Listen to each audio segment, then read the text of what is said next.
I don't want DevOps, I want no ops, mate.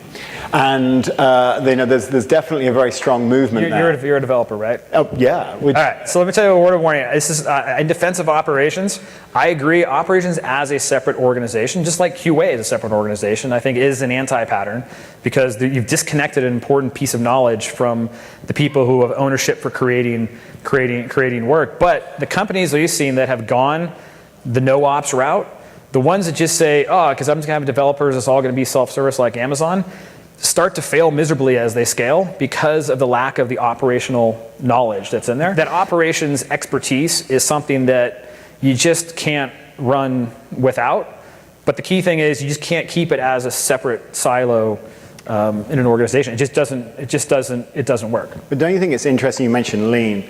So one of the biggest challenges that the manufacturing industry had in the 70s and 80s in the US was that they didn't know how to build cars. Now what we're seeing is that you have to be a lot more skilled in operational skills in development.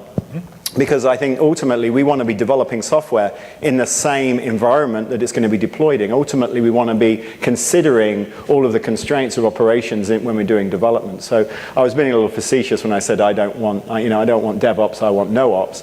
I think it's important. I just brought it up because I've seen a lot of people take that idea and not get the spirit of it, which is I don't want a separate group called ops. I want people to know how to build cars. The car designers and the car builders and the car testers and the car taste and style people, they all need to be in the same work.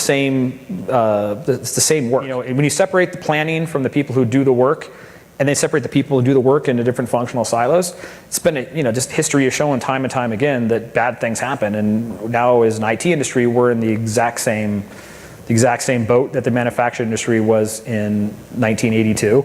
And just like the car manufacturers in the US all laughed at the Japanese Toyota and whatnot for their ideas. If you read that stuff, it's a lot like the conversations you hear now of enterprises laughing at these DevOps hipster kids and their ideas, yet they're starting to eat people's lunch.